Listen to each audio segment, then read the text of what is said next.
I can vividly imagine the moment my sister, Clara, finally opened that envelope right there in front of the entire extended family at what was supposed to be a celebratory summer barbecue. The sheer, blinding audacity she had shown over the last 6 months, the way she had treated me like a tenant in my own home, all of it culminated in the sound of her voice when she read those two damning words, eviction notice. Her face went from that familiar mask of entitled smugness to a distorted portrait of pure, unadulterated shock, and then came the scream.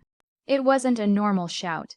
It was a high-pitched, guttural sound that sliced through the laughter and the sizzle of the grill, making everyone freeze with forks halfway to their mouths. The room didn't just go quiet. It became a vacuum of sound where only the echo of her shriek lingered. She was holding a check for a significant sum of money, a sum far greater than she deserved, and right next to it was the notice informing her she and our mother had 30 days to vacate. I guess my question for you, right here, right now, before I dive into the sheer madness that led up to this single moment of total silence and chaos, is simple.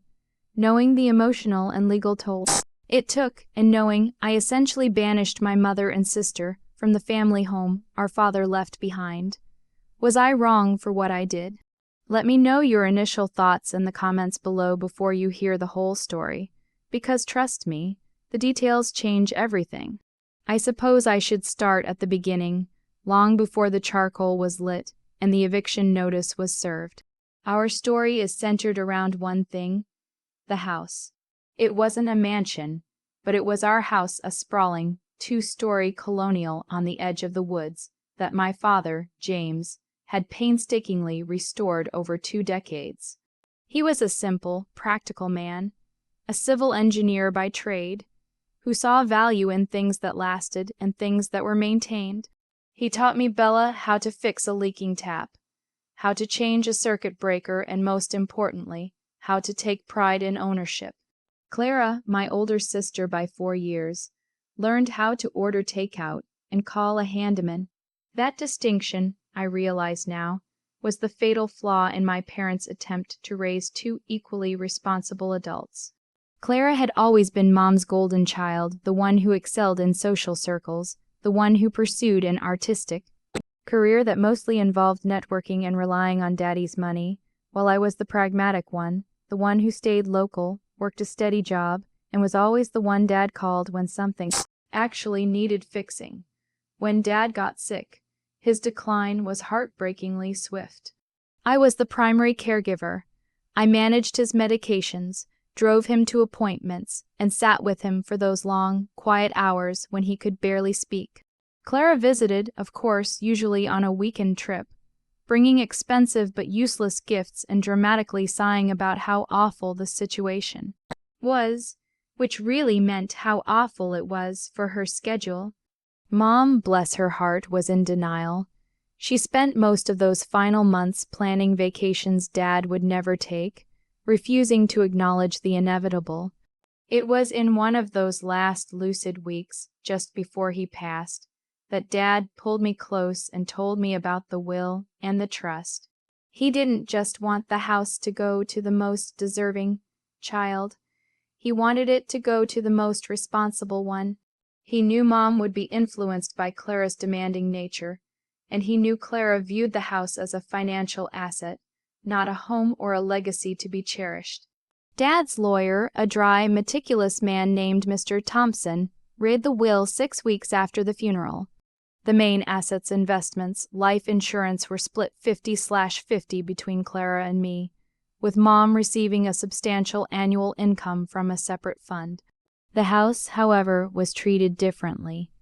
Mr. Thompson explained that the house had been placed into a specific type of trust, named the James and Marie Family Residence Trust. The terms were, as Dad intended, precise and slightly obscure. It stated that the house was to be used as the primary residence for the family until the surviving spouse, Mom, decided to move or passed away. But here was the kicker, the obscure clause of my sister and mother thought they could easily circumvent. The trust designated both Clara and me as co-executors, but it included a critical maintenance and residency requirement. The trust stipulated that for the first 6 months after the reading of the will, the trust would remain dormant. After that period, if a single family member had taken up permanent residence in the property and was actively maintaining the property, and here, Dad had included a list of concrete actions like paying utility bills in the name of the resident, carrying out seasonal maintenance tasks like gutter cleaning and snow removal, and managing the property's minor repairs, that resident could petition the trust to become the sole, undisputed owner of the house, provided they could buy out the other co-executor's future interest at a pre-established, reasonable market value set by the trust's appraiser. If neither of us fulfilled the conditions after 6 months, or if a conflict arose, the house would be sold immediately, the proceeds split 50/50 between the children, and the mom's housing costs would be covered by the separate income fund. The crucial part, the one Clara and Mom missed in their greed, was the definition of actively maintaining the property and the conflict clause. Clara and Mom focused on the fact that the deed wasn't immediately transferred to me, and they saw a loophole. Co-executors, Clara had sneered. We just need to assert our residency and wait out the 6 months. Mom, ever the loyalist to her favorite, had agreed instantly. The day the will was read, I was devastated by the loss of my father, but I was also determined to honor his legacy and the house we built together.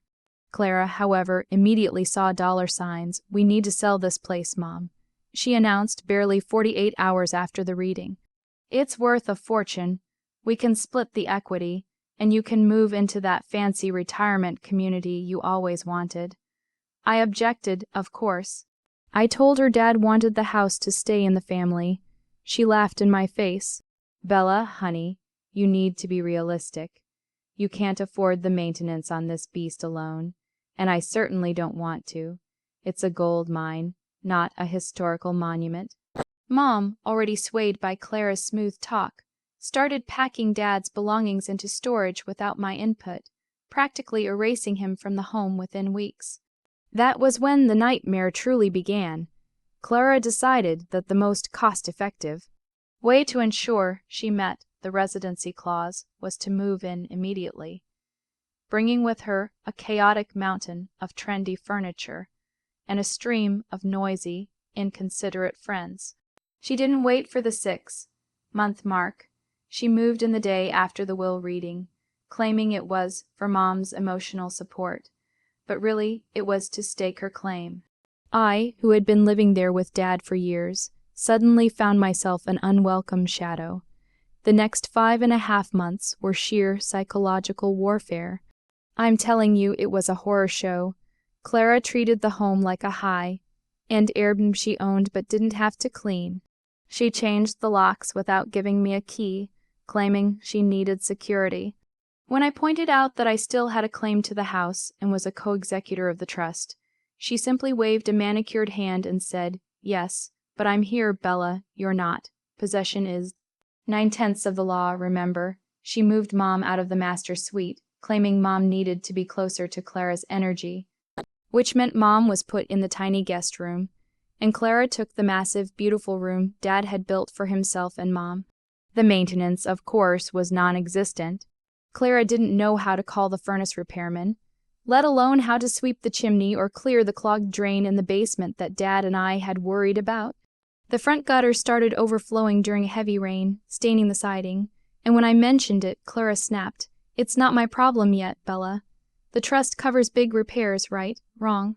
The trust only covered catastrophic, insurable events, not willful neglect. Every time I tried to clean, to repair, to maintain, Clara or Mom would interfere. Don't touch that, it's fine. Or why are you wasting money on a plumber? Just pour some bleach down it." They were so focused on claiming ownership that they completely ignored the very specific active maintenance clause in the trust. They thought their mere physical presence was enough. That's when I stopped arguing and started executing Plan B. My father, in his meticulous nature, hadn't just given me an executor role. He had also given me a letter of instruction that Clara and Mom knew nothing about, tucked away in his safety deposit box. The letter detailed the trust's true purpose. to ensure the house was maintained and that I, the practical one, had the means to save it if things went sideways. The letter included access codes to a separate, undisclosed account, a significant sum of money, labeled by Dad as the House Maintenance and Preservation Fund. Crucially, it was enough money, when combined with my own savings, to buy out the pre-established market value of the house, as specified in the trust documents. I immediately went back to Mr. Thompson, the lawyer, and together we meticulously documented every single failure on Clara's part over the last 5.5 months. We photographed the overflowing gutters, the utility bills still in Dad's name, because Clara was too lazy to change them, the damaged paint from the ignored leak, the mountains of trash she left in the garage. This documentation, Mr. Thompson confirmed, constituted a clear violation of the active maintenance clause by the current co-executor Clara.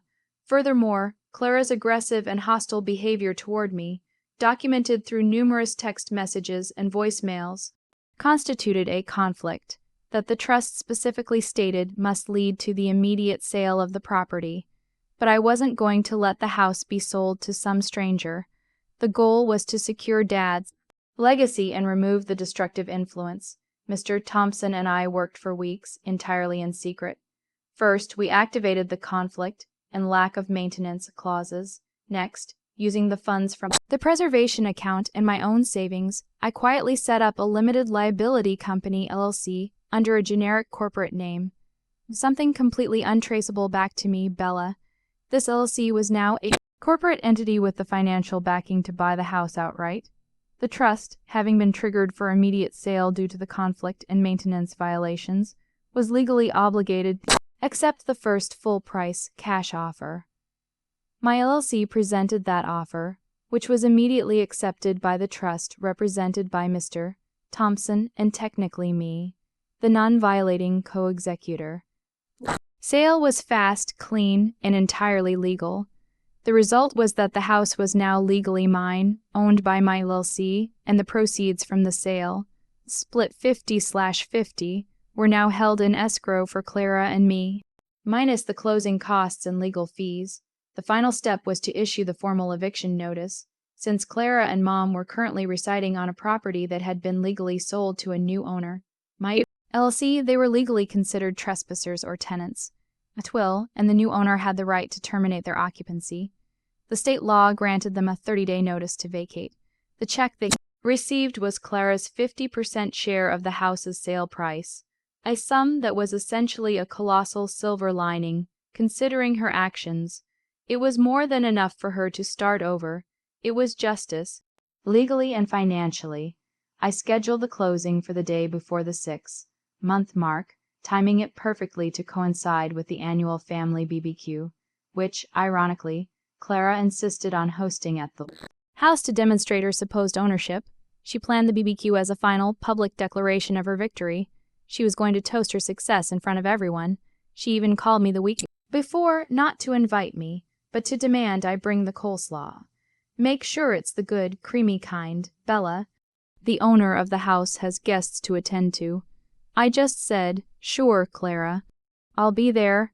I had the sealed envelope containing the professionally printed eviction notice, the documents confirming the sale to my LLC, and Clara's cashier's check, ready to go, hidden deep in my tote bag, and this is the moment where I really need your input.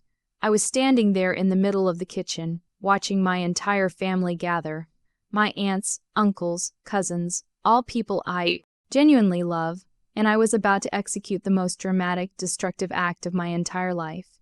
It was a calculated, cold-blooded maneuver that would irrevocably shatter my relationship with my mother and sister, potentially forever poisoning my standing with the rest of the family who didn't know the full story. I felt sick to my stomach, yet utterly resolute. My father's words echoed in my head, "Take care of the house, Bella. It's more than wood and stone, it's our history." I had the moral high ground, the legal right, and the financial means, but the cost was astronomical. So that was the situation I was in, standing there with the secret documents burning a hole in my bag, preparing to reveal a truth that would cause a scene of epic proportions. Before I tell you exactly how that moment unfolded, I want you to pause the video right now and comment below. What would you have done in my shoes? Would you have served the eviction notice privately, avoided the spectacle, and tried to salvage the family peace? Or would you have done exactly what I did, a public final declaration of justice, to ensure everyone understood exactly what Clara and Mom had tried to pull? Let me know your choice. Private peace or public justice? I'm genuinely curious. Okay, let's get back to the barbecue. The scene was set. The sun was high, the music was playing, and the air was full of that smoke and sizzling meat. Clara was dressed like the perfect hostess, fluttering around, accepting compliments on her beautiful new home. Mom, looking exceptionally pleased with herself, kept sigh, dyeing me with that tight, condescending smile. The moment of truth came right after the toasts. My uncle, always one for formalities, raised his glass and gave a generic toast to family and good fortune. Clara seized the opportunity. She stood up, tapped her glass aggressively, and then delivered her triumphant monologue. That's when she said it, the line that was the final drop in the bucket of my patience. This house is ours now. She literally pointed at the crown molding Dad and I installed together. Then Mom, with that faux pious look she perfected whenever she was manipulating someone, chimed in with her cruel dismissal. Just be grateful, Bella. That was it. That was the moment of no return. I didn't raise my voice. I didn't even stand up. I just looked her dead in the eye, my voice as level and calm as a glass of still water, a stark contrast to the chaos brewing inside me. I nodded. Clara, I said, projecting just enough so everyone nearby could hear the unusual intensity. Check the deed. It was like firing a starting pistol at a marathon, where no one knew they were supposed to run. Clara's confident posture crumbled first, her perfect hostess smile dissolving into a look of confusion. Mom immediately began fussing. Bella, what are you talking about? Don't be melodramatic. But I just repeated it, leaning forward slightly. The trust specified active maintenance, Clara. You haven't paid the utility bills in your name. You haven't cleaned the gutters. And you certainly haven't been acting as a co-executor. You violated the terms. The property has been sold. The word sold hung in the air. The low buzz of conversation across the patio died away completely. You could hear the faint, distant sound of a lawnmower from 3 streets over. The room fell silent, and that's when I made my move. I reached down, pulled out the crisp, thick envelope, sealed with red wax by Mr. Thompson himself, and walked the 6 feet over to the buffet table where Clara and Mom were standing. My hands didn't shake. They felt strangely steady, driven by a cold, righteous anger that had been simmering for 6 months. I placed the envelope directly into Clara's outstretched, confused hand. I handed over the envelope. Clara, still utterly bewildered, broke the seal with a trembling finger. She pulled out the top sheet first, the official notice from the LLC. Her eyes scanned the legal header, then dropped down to the bold, capitalized section in the middle, notice to vacate premises. She started mouthing the words, her expression shifting from confusion to abject terror. No, no way. This is fake, but the official seals, the notarized signatures, and the LLC letterhead were undeniable. Mom leaned over her shoulder, her eyes darting between the document and my face, her own veneer of calm finally cracking. And then Clara found the second document, the cashier's check, made out to her for her 50% share of the sale proceeds. She read the amount, then flipped back to the notice, putting the pieces together. The house wasn't sold to a stranger, but it was sold, meaning her residency was over. The shock, the humiliation, the financial complexity of it all. It was too much for her entitled brain to process. That's when my sister screamed, "Eviction, what?" It was a truly magnificent display of entitlement meeting reality. She threw the papers into the air, the eviction notice fluttering down like poisoned confetti, and the check, which landed softly near the grill, instantly forgotten. Mom immediately burst into tears, turning on me with venom. Bella, how could you do this to your own mother and sister? This is Daddy's house. He would be horrified. My uncle, who was the executor of another part of Dad's estate and a respected businessman, finally stepped in, calmly retrieving the documents. He read the eviction notice, then the sales agreement, and finally looked at the family and confirmed in a low, authoritative voice, "This is all completely legal." Bella's LLC purchased the property from the trust. The trust was legally obligated to sell due to the contract violations. The sheer silence and the subsequent whispers were deafening. Clara tried to rally, demanding to know who the LLC belonged to, accusing me of fraud, but Mr. Thompson, who had been on stand by and arrived just as the scream subsided, gently explained the process. The property has legally changed hands.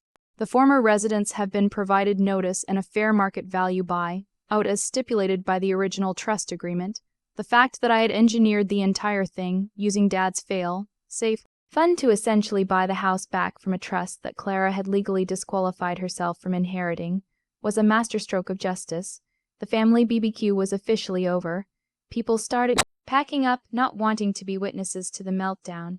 The aftermath was exactly as predicted, brutal and cold. Clara tried to hire her own lawyer, but after an initial consultation, the lawyer informed her that her case was non-existent. She had the money, now hundreds of thousands of dollars, but she didn't have the house. Mom was furious, alternating between accusing me of betrayal and pleading with me to just put the house back in the family name, which was impossible without selling it again. I stood firm. I let them have their 30 days, which was the most awkward, strained month of my life, as I moved back into my own home, now legally recognized as the owner, and they packed their things. They left on day 29. Clara moved to another state, taking her portion of money and cutting off all contact. Mom eventually used her inheritance money, combined with her annual income fund, to buy a lovely, small condo closer to some of her old friends. Our relationship is permanently damaged, fractured by the financial greed and the public confrontation. We speak only on holidays, and the conversation is always thin and surface level. But the house is mine. I run the LLC, pay the mortgage to myself, which is just shifting funds around, essentially, and most importantly, I finally cleaned those gutters. I fixed the leaky faucet. I maintained Dad's legacy, exactly as he intended. It's quiet now, peaceful, and truly mine. It's a home, not a battleground. Looking back, the emotional cost was high, but the alternative, allowing Clara to sell the home Dad loved to a developer or allowing them to continue their residency while neglecting and damaging the property, was simply unacceptable. I had to choose justice over false peace. My actions were drastic, but they were the only way to fulfill my father's final wishes and secure my own financial future in the home I grew up in. So tell me now, having heard the full, detailed account of the psychological warfare and the legal maneuvering, were my actions justified? Did I handle this family drama in the only way possible, or was the public humiliation too far? Like this video if you were on my side and believe I was right to protect my inheritance and my father's legacy. Subscribe for more deep dives into complex family conflicts and intense legal battles like this one. And please share your final, nuanced thoughts on this whole mess in the comments section below. I want to read every single perspective. I'll see you all in the next story.